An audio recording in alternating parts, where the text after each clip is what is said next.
अभी जब मैं ये वीडियो रिकॉर्ड कर रहा हूँ तो मुझे नहीं पता ये कितनी लंबी होगी, इसे कैसे शुरू करना है और कहाँ पे इसे ख़त्म करना है, क्योंकि ओबेसिटी पे बात करना इतना सिंपल नहीं है, इतना आसान नहीं है। ओबेसिटी जो है वो फिज़िकल के साथ साथ एक साइकोलॉजिकल, इमोशनल और बिहेवियरल प्रॉब्लम भी है। तो इस पर बात करना इतना सिंपल, इतना आसान नहीं है। जो ओवरवेट लोग होते हैं, 20 लोग होते हैं, उनको सबसे पहले कुछ बातें समझने की, कुछ चीज़ों को रियलाइज़ करने की, सीखने की ज़रूरत है। एज अ बिगिनर जब आप कहीं जिम में या किसी फिटनेस इंडस्ट्री में कहीं भी आप स्टेप करते हैं तो आपको ये बात एक ज़हन में रखनी है कि जो फिटनेस इंडस्ट्री है या जो भी ये डाइट्स वगैरह से, एक्सरसाइज से रिलेटेड जो बिज़नेस हैं, ये 95% से ज़्यादा जो है, ये तो पहली बात तो ये स्टीरॉइड्स पे चल रही है, और उसके बाद ये 100% से भी ज़्यादा झूठ पे चल रही है। तो अगर ये लोग आपको ये सब कुछ इतना आसान करके बता देंगे तो फिर ये बेचेंगे क्या? जैसे कि आप किसी मैकेनिक के पास कोई काम करवाने जाते हैं, कोई भी आप किसी किस्म का कोई, मिसाल के तौर पे आप कोई मोटर ठीक करवाने जाते हैं, तो अगर वो मैकेनिक ये वो ठीक करना आपको ही सिखा देगा तो वो फिर कमाएगा कहाँ से? तो इस तरह ये लोग, कई दफ़ा आपके साथ ऐसा भी होता है, आप कहीं कंप्यूटर रिपेयर करवाने के लिए जाते हैं तो उसमें सिर्फ नमी आई हुई होती है, वो मैकेनिक जो होता है धूप वगैरह लगा के आपको वापस दे देता है कि इसके बोर्ड मैंने चेंज कर दिया, ये कर दिया, वो कर दिया। तो इस तरह के जो झूठ हैं वो हमेशा अच्छी कीमत में और मतलब कि ज़्यादा बिकते हैं, और जो सच है, सिंपल जो बात है, उसकी कोई कीमत नहीं होती। तो सबसे पहले आपको ये बात समझने की ज़रूरत है। सबसे पहली बात तो यह है कि हम सब लोग एक जैसे नहीं हो सकते। हम फिज़िकली, साइकोलॉजिकली, हमारी थिंकिंग, हमारी हाइट, हमारे वेट, हमारी शेप बॉडी की, बोन का स्ट्रक्चर एक जैसा नहीं हो सकता। आप एक दरख्त से 2 फल उतारें तो वो आप देखेंगे कि वो वो 2 फल एक जैसे नहीं हो सकते कभी भी। इसी तरह इंसान, हम एज अ ह्यूमन कभी भी एक जैसे नहीं हो सकते। हमारे वेट्स में, हमारे हाइट्स में, हमारी जो एपेटाइट, हमारा मूड, हमारा बिहेवियर, एग्रेशन, कोई हो सकता है कि अगर कोई शख्स एक बात कर रहा है तो मुझे उस बात पे गुस्सा आए, हो सकता है कि दूसरे इंसान को उसी बात पे हंसी आए। तो ये हमारे जो रिस्पॉन्सेज होते हैं ये बिल्कुल एक जैसे नहीं होते। तो जो हमारे हार्मोन्स होते हैं वो हमारी बॉडी पे एज अ सॉफ्टवेयर काम कर रहे होते हैं। हमारा मूड, हमारा बिहेवियर, हमारी ग्रोथ, ये सारा कुछ जो है हार्मोन्स पर डिपेंड कर रहा होता है, और ये जेनेटिक होते हैं और ये आपके कंट्रोल में नहीं होते। तो ये चीज़ भी कंसीडर करनी चाहिए। और उसके बाद आ जाता है कि हमारा फिज़िकल एक्टिविटी, हमारा फूड से रिलेटेड बिहेवियर जो है वो भी एक जैसा नहीं होता। हो सकता है कि कोई फूड आपको बहुत ही पसंद हो और वो मुझे उस चीज़ से बिल्कुल नफ़रत हो, या एक्सरसाइज जो है वो मेरा फ़िज़िकल एक्टिविटी से बड़ा अच्छा कनेक्शन हो, आप पढ़ाई में अच्छे हों। तो ये चीज़ें जो हैं वो बिल्कुल डिफरेंट होती हैं। तो फॉर एग्ज़ाम्पल मैं अपनी बात करता हूँ, मेरी नींद बहुत ज़्यादा, मैं बहुत ज़्यादा सोता हूँ और मैं इसकी वजह से अपनी मील्स जो हैं वो स्किप कर रहा होता हूँ। मिसाल के तौर पर अगर मैं सोया हुआ हूँ और मेरी मील का टाइम, मेरे खाने का टाइम है नाश्ते का या दोपहर का, कोई भी जो हमारा नॉर्मली टाइम होता है, तो अगर मैं सोया हुआ हूँ तो मैं उसको स्किप कर देता हूँ, मैं वो खाने के लिए नहीं उठता। और कुछ लोग ऐसे भी हो सकते हैं कि जिनको कुछ खाली पेट खाए बगैर जो है उन्हें नींद ही ना आए। या कुछ लोग, जब मैं सो के उठता हूँ, मुझे इतनी ज़्यादा भूख नहीं लग रही होती, मैं उस वक्त कुछ खा नहीं सकता, फ़ौरन सो के उठते। कुछ लोगों को ऐसा एक्सपीरियंस होता है तो वो सो के उठते हैं तो वो फ़ौरन से कुछ खा नहीं सकते, तो उनको जो है कुछ 1-2 घंटे बाद भूख लगती है। और कुछ लोग ऐसे होते हैं कि वो उठते हैं तो उन्हें बहुत ज़्यादा भूख लगी होती है और वो खाना शुरू कर देते हैं। उसके अलावा अगर मैं बहुत ज़्यादा कोल्ड ड्रिंक पी रहा हूँ, मैं सब कुछ खा पी रहा हूँ, या मैं फास्ट फूड खा रहा हूँ, या हर चीज़ जो मैं खा रहा हूँ, तो देखने वाले को ये चीज़ परेशान कर सकती है कि ये तो सब कुछ खा रहा है, ये कोल्ड ड्रिंक्स भी पी रहा है, फास्ट फूड भी खा रहा है, तो ये तो वेट गेन नहीं करता। तो उसको ये चीज़ परेशान कर सकती है कि शायद मुझ में कोई ऐसा प्रॉब्लम है जिसकी वजह से मेरा वेट ज़्यादा है। मैं जो हमेशा कैलोरिक डेफिसिट पे चल रहा होता हूँ, हो सकता है अगर रात को आपने जिस वक्त मुझे खाते हुए देखा है, मैं सिर्फ उस वक्त ही खा रहा हूँ, पूरा दिन मैंने घर में कुछ भी नहीं खाया, कोई एक मील भी नहीं ली, और मैं उसी वक्त बैठ के अपने 1500-2000 कैलोरीज, अगर मैं कोई फास्ट फूड खा रहा हूँ, 1000-1500 कैलोरीज वहाँ से ले रहा हूँ, तो आप इस चीज़ से जो है वो परेशान हो सकते हैं। और मैं आपको परेशान कर सकता हूँ कि देखें, मैं तो फास्ट फूड खा रहा हूँ, मैं तो डेफिसिट में भी नहीं हूँ, मैं बहुत खाता हूँ, मेरा वेट जो है वो बढ़ता नहीं है, तो लाएँ, तो पैसे दें मुझे, मैं आपको बताता हूँ कि ये सब कुछ कैसे कर सकते हैं, इसके पीछे क्या सीक्रेट है। तो ये सब जो डाइट प्लान्स और ये इस तरह के टोटके और ये जो सारी आप देखते हैं इस तरह की चीज़ें, तो ये इसी तरह झूठ के ऊपर बेस कर रही होती हैं। और इसी तरह अक्सर हम अपने लाइफ डिज़ाइन से, पर्सनली अपने लाइफ डिज़ाइन से वाकिफ़ नहीं होते कि हमारे ईटिंग पैटर्न्स क्या हैं, हमारे हंगर पैटर्न्स क्या हैं, हमारा लाइफ के साथ, हमारा एक्सरसाइज के साथ, एक्टिविटीज़ के साथ हमारा क्या रिलेशनशिप है। तो हम ये उल्टे सीधे पंगों में लोग हमें डाल देते हैं डाइट प्लान्स में, और जो है टोटकों में और एक्सरसाइजेज में, तो इनको ख़रीदना बिल्कुल ऐसा ही है कि जैसा आप अपनी बाइक की या अपनी गाड़ी की फ्यूल एवरेज बढ़ाने के लिए किसी से कोई तावीज़ ख़रीद लें, तो उस तावीज़ का फ्यूल एवरेज पे जितना असर होगा उतना ही ये जो टोटके हैं या ये जो डाइट प्लान है इनका आपकी बॉडी पे, आपके वेट के ऊपर बिल्कुल उतना ही असर होगा। जैसा कि मैंने पहले बताया कि हम लोग एक जैसे नहीं हो सकते, हमारे अंदर नेचुरली कुदरती तौर पे बहुत सारे डिफरेंस होते हैं हाइट में, वेट में और हमारे बिहेवियर्स वगैरह में। तो हमारा जो चीज़ हमारी भूख को कंट्रोल कर रही होती है, हमारी बेसलाइन हंगर, हमारे जो हार्मोन्स होते हैं वो भी एक जैसे नहीं होते। हो सकता है मेरी बेसलाइन हंगर बहुत कम है, आपकी वो हंगर बहुत ज़्यादा है, तो उस चीज़ को भी हमें माइंड में रखना चाहिए कि अगर एक इंसान के लिए कोई काम आसान है तो हो सकता है कि वो दूसरे इंसान के लिए बहुत ही मुश्किल हो। कोई एक ये चीज़ भी जहन में रखनी होती है कि हमारी बेसलाइन हंगर सेम नहीं होती, वो डिफरेंट होती है। हो सकता है कि एक इंसान जो लोग स्मार्ट होते हैं, पतले होते हैं, उनकी बेसलाइन हंगर ही बहुत कम होती है, वो कम खाते हैं और वो फील हो जाते हैं। जो लोग मोटे होते हैं वो अपने ज़्यादा खाने की वजह से ही मोटे होते हैं और उनकी बेसलाइन हंगर ज़्यादा होती है जिसकी वजह से वो ज़्यादा खाते हैं। अब मिसाल के तौर पर एक 60 किलो का इंसान है तो वो भी पेट भर के खाना खाता है, एक इंसान 150 किलो का है, दोनों अपना पेट जो है भर रहे हैं, दोनों अपने आप को फिल करने के लिए खाना खा रहे हैं। तो क्यों वो 60 किलो का इंसान जो है वो जल्दी फिल हो जाता है और वो जो 150 किलो जिसका वज़न है वो ज़्यादा क्यों खाता है? बेसिकली दोनों तो अपनी भूख को ख़त्म करने के लिए ही खाना खा रहे हैं। ये जो बेसलाइन हंगर है इसमें भी फ़र्क होता है सब इंसानों में, तो इस चीज़ को भी कंसीडर करना चाहिए। तो आपको अगर कोई ट्रेनर कहता है कि वज़न कम करना बड़ा आसान काम है तो उससे बड़ा बेवकूफ़ इंसान कोई नहीं है। वज़न कम करना बिल्कुल आसान नहीं है। डाइट कंट्रोल करना, अपने मुँह को कंट्रोल करना, अपनी हंगर को कंट्रोल करना जो है वो दुनिया का सबसे मुश्किल काम। अगर मैंने आज तक कोई मुश्किल काम अपनी ज़िंदगी में किया तो सबसे मुश्किल काम मैंने यही किया है। जब हमारा कंपटीशन वगैरह कोई होता है तो हमें डाइट को कंट्रोल करना पड़ता है, स्लाइड डेफिसिट पे हमें जाना पड़ता है। मेरा ऑलरेडी फैट परसेंटेज इतना ज़्यादा नहीं होता, 10-12% के राउंड अबाउट में पूरा साल रहता हूँ, तो फिर भी जब मुझे वो डाइट को कंट्रोल करना पड़ता है तो मुझे पूरा 6 महीने पहले सोचना पड़ता है कि मैं ये काम करूं या ना करूं, उसके बाद फिर मैं कोई एक्शन लेता हूं। तो ये बड़ा मुश्किल होता है जब हम डेफिसिट पे जाते हैं। अगर आप खा पी रहे हैं पूरा, आपको कोई मसला नहीं है, आप कुछ अपनी पसंद की चीज़ें खा रहे हैं और आप एक्सरसाइज कर रहे हैं तो उसमें कोई मसला नहीं है। तो असल काम उस वक्त शुरू होता है जब आपको आपकी पसंद की चीज़ बंद कर दी जाती है, जैसे मीठा बंद कर दिया है या आप कैलोरी डेफिसिट पे चले गए या बहुत ही रिस्ट्रिक्ट कर दिए हैं कैलोरीज, तो असल काम उस वक्त शुरू होता है। तो उस वक्त आपके लिए ट्रेनिंग करना भी बहुत मुश्किल हो जाता है। जब आप अपनी भूख से कम खा रहे हैं तो जो आपका हंगर हार्मोन है गर्लिन, वो बार बार स्पाइक्स कर रहा होता है, बार बार आपको सिग्नल दे रहा होता है खाने के लिए। उसके बावजूद अगर आप अपनी भूख को कंट्रोल करने की कोशिश करते हैं तो ये डायरेक्ट इम्पैक्ट आपके कॉर्टिसोल लेवल पे जाता है और आपको डिप्रेशन होना शुरू हो जाता है। आप हर वक्त अग्रेसिव रहना शुरू कर देते हैं, आपको हर वक्त खाने के बारे में सोच रहे होते हैं, आपका लेप्टिन लेवल बहुत ज़्यादा ड्रॉप कर जाता है। तो जब आप कोई चीट मील वगैरह करने की कोशिश करते हैं, जब आप कभी थोड़ा बहुत खाने की कोशिश करते हैं तो आप फिर खाए जाते हैं, बिल्कुल रुक नहीं रहे होते। उसकी वजह ये होती है कि आपका लेप्टिन बहुत लो हो जाता है, जिसने आपकी बॉडी को फिल का सिग्नल देना होता है कि अब आप खाना बंद कर दें। वो आपकी बॉडी को सिग्नल नहीं दे रहा होता कि अब आप खाना बंद करें। तो आप जहाँ पे 1000 कैलोरीज खानी होती हैं आप वहाँ पे 4000 कैलोरीज भी खा जाएंगे तो आपको पता नहीं चलेगा। तो ये हमेशा डाइट करने वाले लोगों के साथ ये एक्सपीरियंस होता है। अगर मैं पूरा साल लो बॉडी फैट पे हूँ, मेरे एब्स वगैरह नज़र आ रहे हैं, तो मैं इस चीज़ को सब पे थोपना शुरू कर दूँ कि यार इसमें क्या मुश्किल बात है, कम खाओ और एक्सरसाइज करो, आप भी पतले हो जाओगे। तो मुझे इस बारे में बिल्कुल भी नॉलेज नहीं है कि हर एक एक्शन का एक साइकोलॉजिकल रिस्पॉन्स भी होता है जो कि सबका डिफरेंट होता है। और जब मैंने एक्सरसाइज स्टार्ट की थी तो मैं बिल्कुल स्मार्ट था, मैं कोई फैट नहीं था, मेरा हंगर जो था वो बिल्कुल नॉर्मल था, या मेरा जो टेस्टोस्टेरोन लेवल है वो अच्छा था और मैंने 1-2 साल के अंदर अच्छा मसल मैस गेन कर लिया क्योंकि मेरी बॉडी के ऊपर ऑलरेडी फैट नहीं था। जब मेरे मसल्स ग्रो हुए तो वो नज़र आना शुरू हो गए। तो ये सबके साथ एक जैसा सीन नहीं होता, सब लोग एक जैसे नहीं हो सकते। तो जैसा कि ऑलरेडी मैंने बताया कि हर एक चीज़ का हमारी बॉडी में हर एक्शन का एक साइकोलॉजिकल रिस्पॉन्स होता है।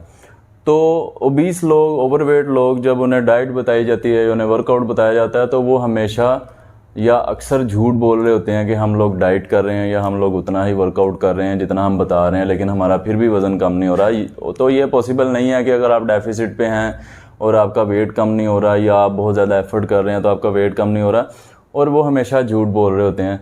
और ये इसमें उनकी कोई गलती नहीं है। वो झूठ क्यों बोल रहे होते हैं? क्योंकि वो ऑलरेडी बहुत ज़्यादा एफर्ट कर रहे हैं और वो इतनी मेहनत करने के बावजूद भी अगर उनसे वो चीज़ पे ओवरकम नहीं किया जाता अपनी भूख के ऊपर, या वो बहुत ज़्यादा टायर्ड हैं, थके हुए हैं, तो उनको उस चीज़ के ऊपर अगर ज़्यादा कंट्रोल नहीं है तो उन्होंने जो मेहनत पहले की होती है वो उस चीज़ का खुद को रिवार्ड देने की कोशिश करते हैं कि हमने इतनी मेहनत की है तो अब हम बिल्कुल कह दें कि हमसे मेहनत नहीं हो रही, हम बिल्कुल गिव अप कर दें।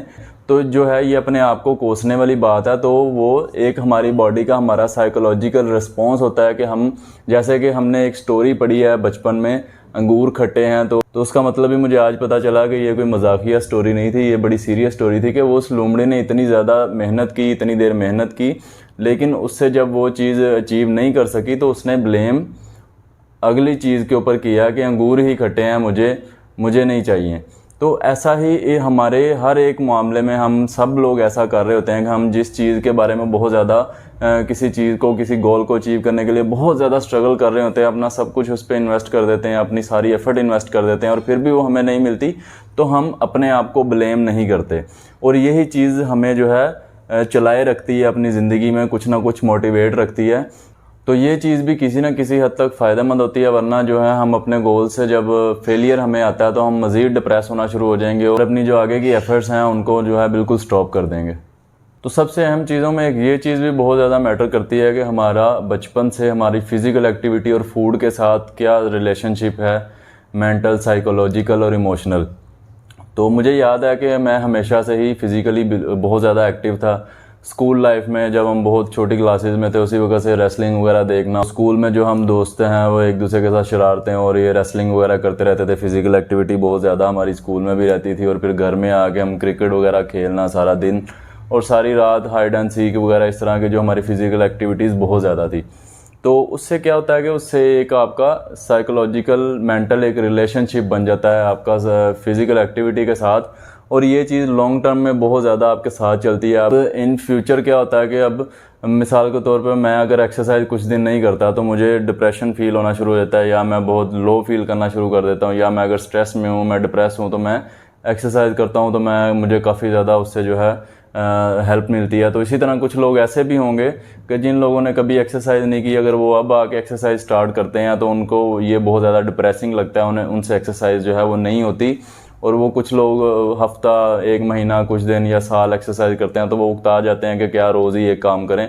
इसी तरह फूड के साथ हमारा बचपन से जो रिलेशनशिप होता है वो बहुत ज़्यादा मैटर करता है। अगर आपके पास फास्ट फूड की अवेलेबिलिटी बचपन में बहुत ज़्यादा थी, रिफ़ाइंड फूड की अवेलेबिलिटी बहुत ज़्यादा थी, या आप मीठा बहुत ज़्यादा खा रहे थे बचपन से, तो उस फूड के साथ हमारा मेंटल एक कनेक्शन, एक साइकोलॉजिकल कनेक्शन बन जाता है। अब मीठा मुझे बिल्कुल पसंद नहीं है, मिठाई वगैरह बिल्कुल मुझे पसंद नहीं है, मुझे इन चीज़ों से नफरत है। फास्ट फूड बहुत ज़्यादा मैं नहीं खाता। अगर मैं बाहर के ज़्यादा जो फैंसी फूड्स हैं, मुझे कोई इतनी ज़्यादा वो चीज़ें जो है इतना ज़्यादा मैं अट्रैक्ट नहीं करती हैं। और कुछ ऐसे लोग हैं जिन्हें ये चीज़ें बहुत ज़्यादा अट्रैक्ट करती हैं, वो फास्ट फूड के बगैर नहीं रह सकते, वो रेस्टोरेंट्स वगैरह में जाके खाते हैं, वो पैसे बहुत ज़्यादा खाने पीने पर इन्वेस्ट करते हैं, जबकि सब लोग एक जैसे नहीं होते।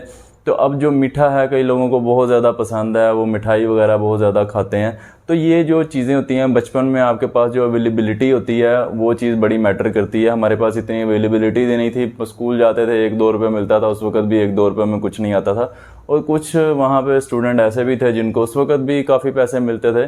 तो थैंक गॉड कि हमें, हमारे पास ये अपॉर्चुनिटी नहीं थी उस वक्त। तो फास्ट फूड वगैरह जो बर्गर वगैरह ये हो गए, तो उस वक्त हमारी मजबूरी होती थी घर का खाना खाना, क्योंकि हमारे पास ये चीज़ अवेलेबल नहीं होती थी, हमें घर के खाने पे रिलाय करना पड़ता था। और कुछ बच्चे ऐसे भी थे जो कि उस वक्त भी सारा कुछ बाहर से रिफ़ाइन फास्ट फूड रेस्टोरेंट्स वगैरह में जाके खा रहे होते। तो ये चीज़ बहुत मैटर करती है। और ये चीज़ें ऐसी हैं जो कि आप इनको पास्ट में जाके चेंज नहीं कर सकते, इनके ऊपर आपका कोई इख्तियार नहीं है। तो ये चीज़ें बहुत ज़्यादा मैटर कर रही होती हैं।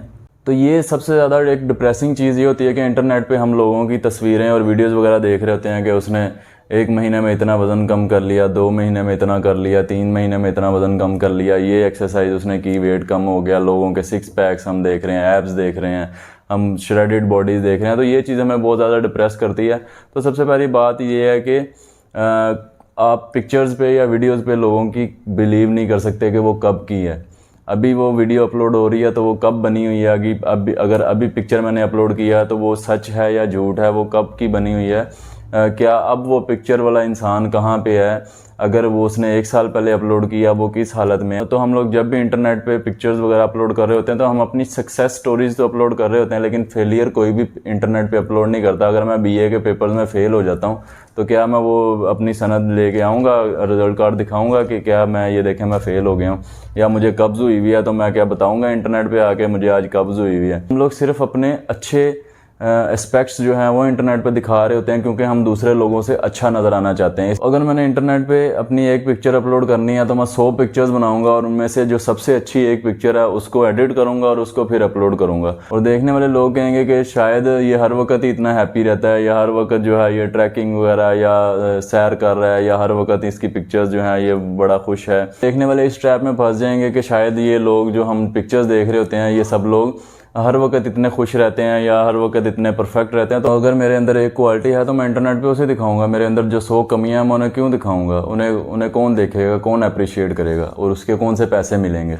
तो सबकी ज़िंदगी में परेशानियां होती हैं, सबकी लाइफ कभी ना कभी मिजरेबल होती है, सबको जो है मुश्किलात का सामना करना पड़ता है। हर वक्त हर बंदा जो है वो मोटिवेट और ख़ूबसूरत नहीं लग रहा होता, उसको कभी कोई बीमारी भी हो सकती है, कभी उसके साथ कोई ना कोई मिसहैप जो है हमारे साथ होते रहते हैं। तो इन चीज़ों को इंटरनेट पे कोई नहीं दिखा रहा होता। तो आप ये पिक्चर ट्रैप, वीडियो ट्रैप में फंसने की बजाय अपनी बेटरमेंट पे काम करें, खुद को बेहतर करना शुरू करें। तो ये ना देखें कि इस डाइट प्लान से फलाने ने कितना वेट कम कर लिया, या उसने 3 महीने में कितना वेट कम कर लिया, या वो कितना खुश है, या वो कितना खूबसूरत लग रहा है। तो ये जो लोग ऑलरेडी फिट हैं इनको इन लोगों ने लो बॉडी फैट और 6 पैक्स वगैरह पे लगाया हुआ है। तो आप ये पिक्चर्स और वीडियोस पे बिलीव करके परफेक्शन को चेज़ करना छोड़ें और अपनी बेटरमेंट पे काम करें।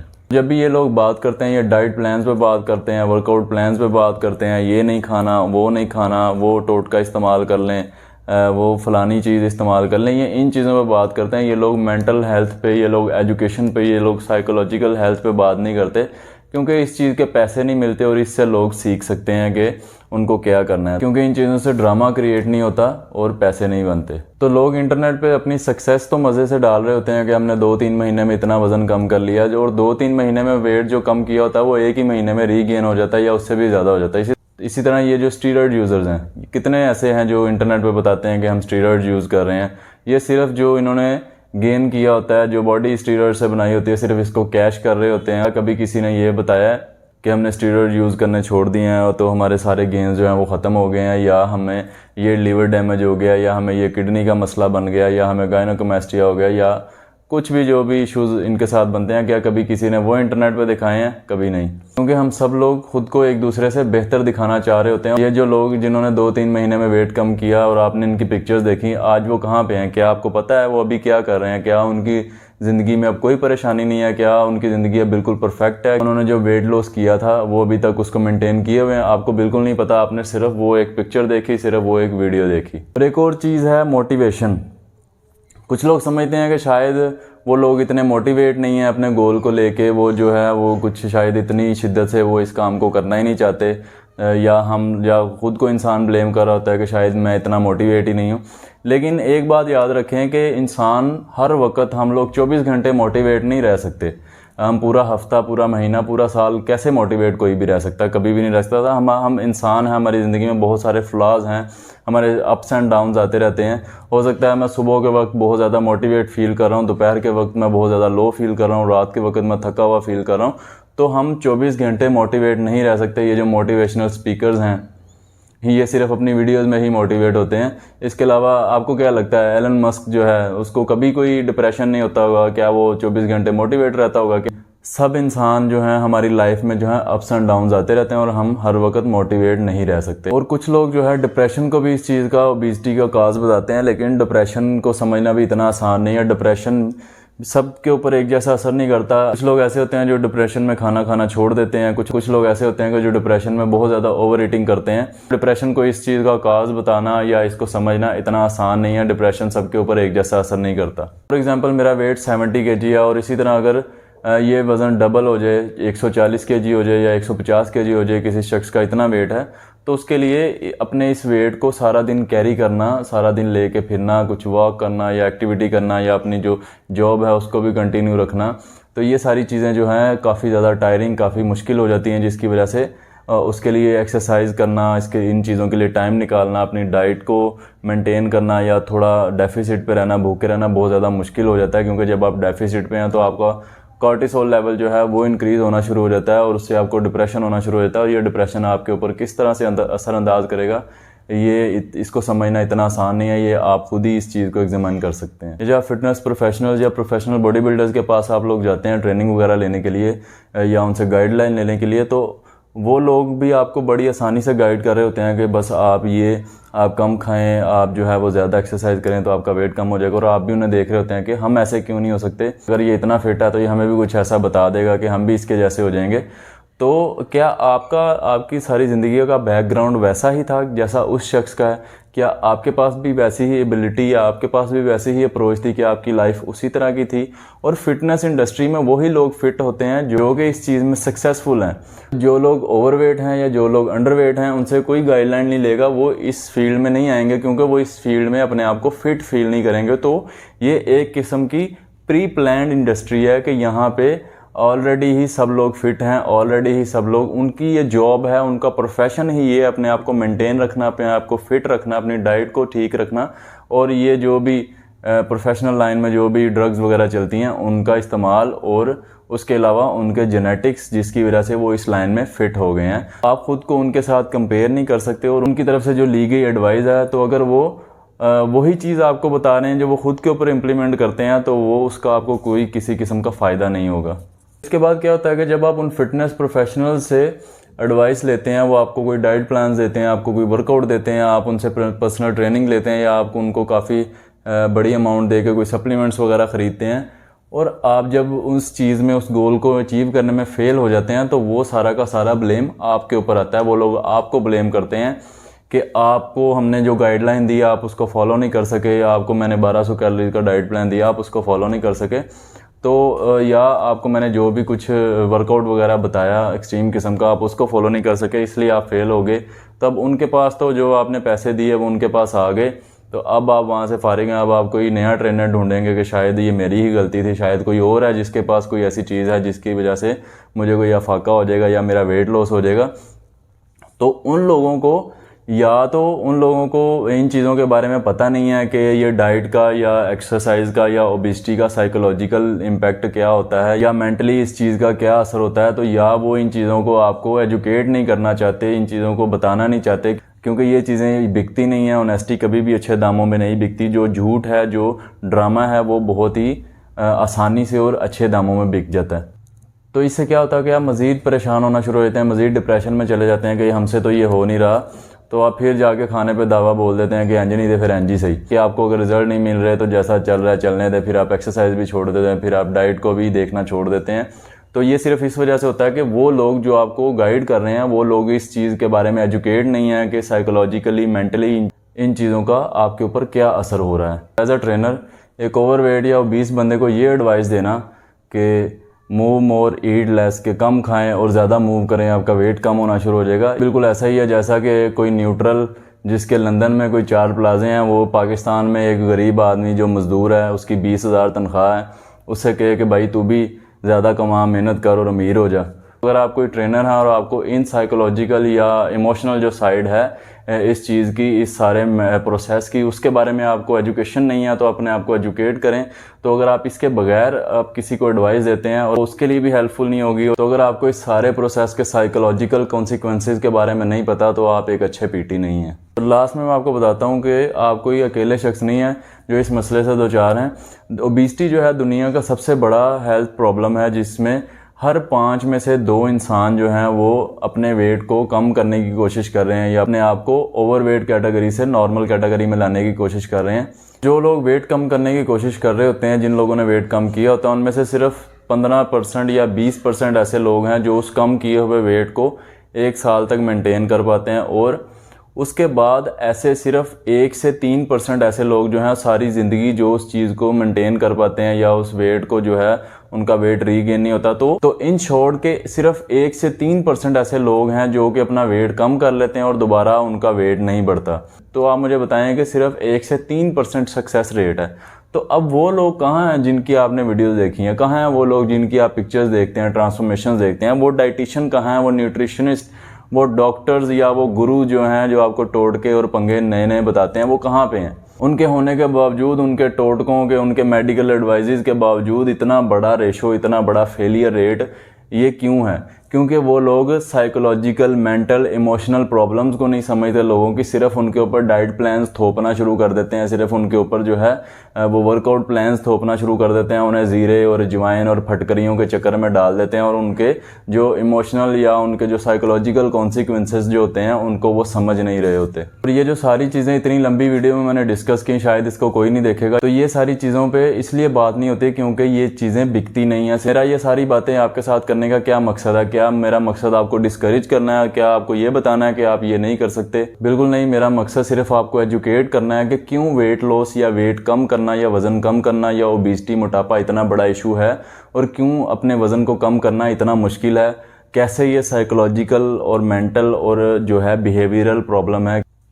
तो जब किसी को आपका साइकोलॉजिकल या आपका फिजिकल इशू का पता नहीं चल रहा होता, आपको कोई बीमारी होती है किसी भी किस्म की और आप परेशान हो रहे होते हैं और कोई इस चीज़ को डायग्नोस नहीं कर पा रहा होता, तो आपका ये आर्जा, आपकी ये बीमारी मज़ीद बढ़ती जाती है डिप्रेशन की वजह से, परेशानी की वजह से। लेकिन जब जैसे ही वो चीज़ डायग्नोस हो जाती है, कोई आपके साथ उस साइकोलॉजिकल इशू पे या उस फिजिकल इशू पे बात करता है, बैठ के आपको समझाता है, तो आधा मर्ज जो है वो वहीं पे ख़त्म हो जाता है। तो ये जो चीज़ें मैंने आपको बताई अभी तक, जितना कुछ भी आपके साथ हो गया, जो पास्ट था, जो आपका बचपन था या जो आपके साथ साइकोलॉजिकल या जो डिप्रेशन या जो मेंटल इश्यूज़ थे, उनके ऊपर आपका इख्तियार नहीं था। लेकिन अब जब मैंने आपको इन सारी चीज़ों के बारे में बता दिया, आपको मैं एजुकेट करने की कोशिश कर रहा हूँ, आपके साथ इस इशू पे बात कर रहा हूँ, अब आपका टाइम है अपना बेस्ट वर्जन बनने का। क्या आपके अंदर कितनी हिम्मत है उन 1 या 3% लोगों में आने की जो इस चीज़ को सक्सेसफुली कर पाते हैं? क्या आप खुद को इतना वक्त दे सकते हैं अपने आप को क्वालिटी लाइफ देने की, या आप वही उन 99% लोगों की तरह ज़िंदगी की उलझनों में लगे रहना चाहते हैं, बस जो चल रहा है चलता रहे? या आप जो है आवारा बनने की या अपने आप को टाइम देने की, अपने आप के ऊपर काम करने की, अपनी मेंटल हेल्थ, अपनी साइकोलॉजिकल हेल्थ या अपनी फिजिकल हेल्थ पे वर्क करने की आपके अंदर हिम्मत है? इस बात का जवाब सिर्फ आपके पास है।